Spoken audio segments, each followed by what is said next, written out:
Welcome to Revlog this morning. This is Easter week. Holy Week. Here we are. What a wonderful time. I'm thrilled. I'm one excited. of the most sacred It is. holiday season in holy day season. Yeah. That's right. All of Christianity. Yeah. So Worldwide. I'm grateful that we get to approach this week together and expect it to be filled with rejoicing. Yeah, I'm looking forward to it. I do want to make a quick note here. In our text, there is mention of dazzling clothes today. Show him the sweater. Show him the shirt. BR's looking just Very dazzling. Very hip, dazzling. dazzling. Yeah.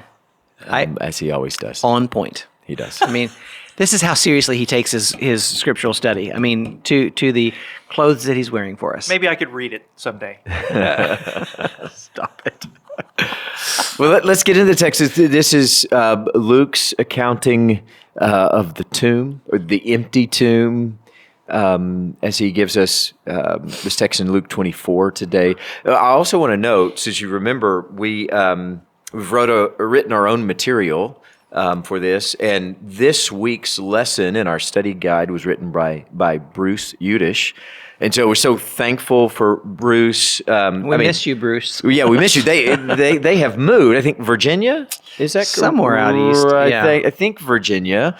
But we miss them. But Bruce is a wonderful scholar, and he's written other things for us. So we're grateful that he's written this lesson today. So thank you for that, and glad we can do this. Brian, help us approach this scene. What kind of grabbed your attention this time as you studied?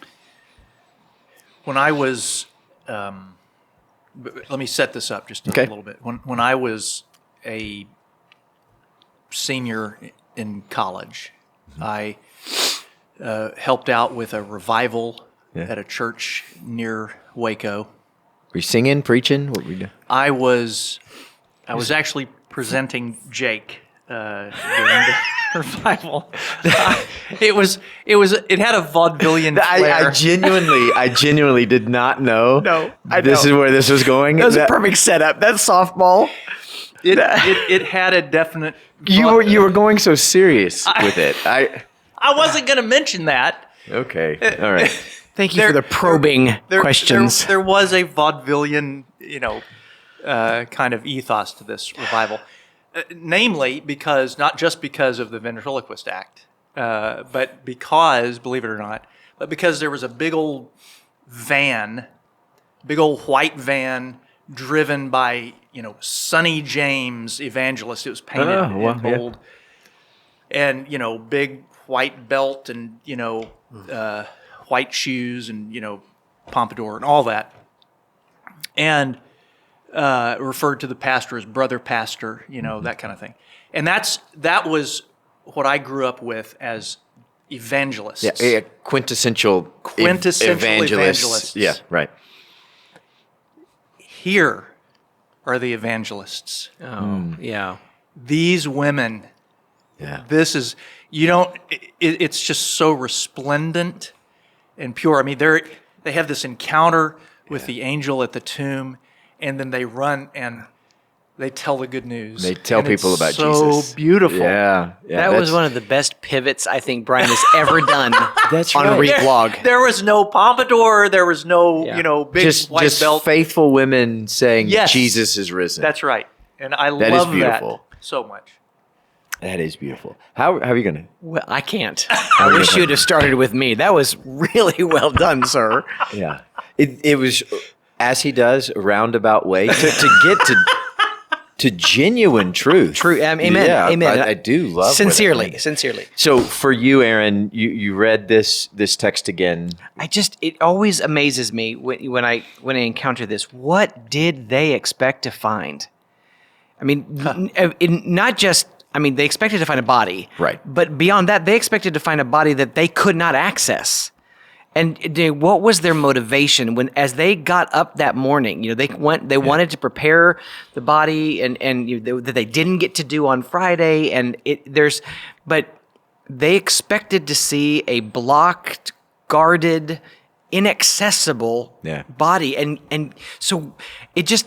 I'll never know. And in this side of glory, what was their motivation? I mean, if nothing less, I mean, if the guards were still there, they would have said, go away. But it's supposed to be that stone was so formidable that the women couldn't have moved it, and yet they got up out of obedience, out of love.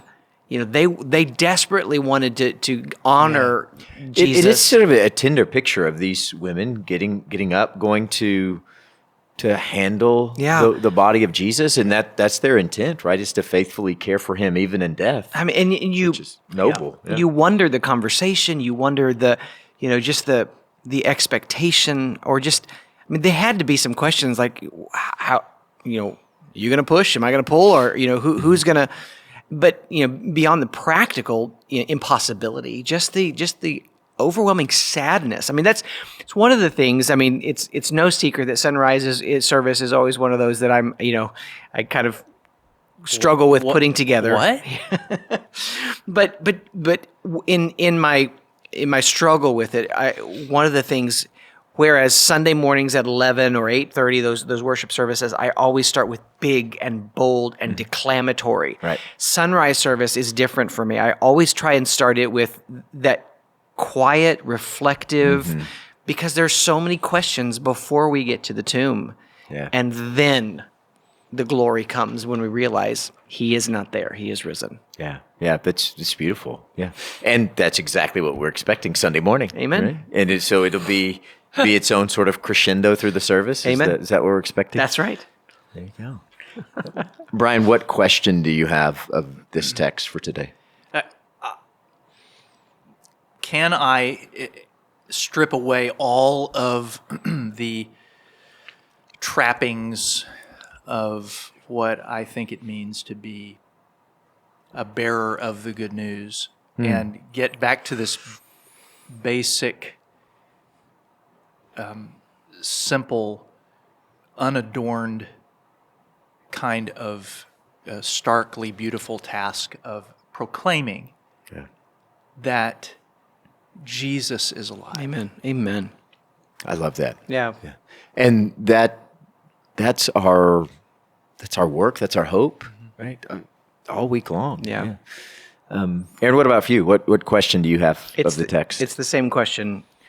Who do I hope to find?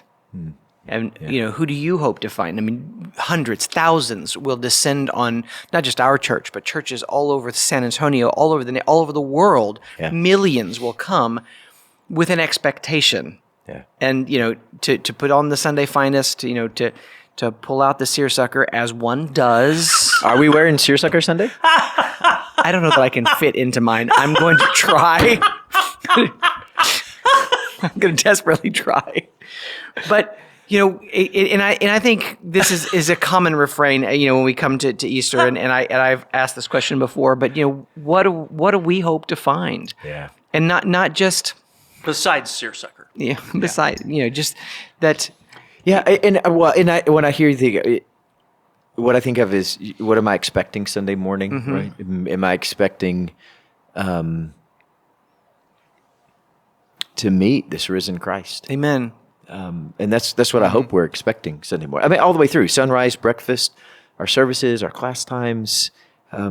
Meeting the risen Christ. Meeting the risen And Christ. let me say it a different way as you say that. Like, even if there was a stone in front of the tomb, would I come? Yeah. Maybe that's a better question. Would the impossibility, the impracticality, the seeming impossibility of it all keep me from coming? Would I come anyway, like these women? Yeah. Amen. Well, we'd love to see you Sunday morning, and we would love to hear your thoughts on this text if you'd comment below.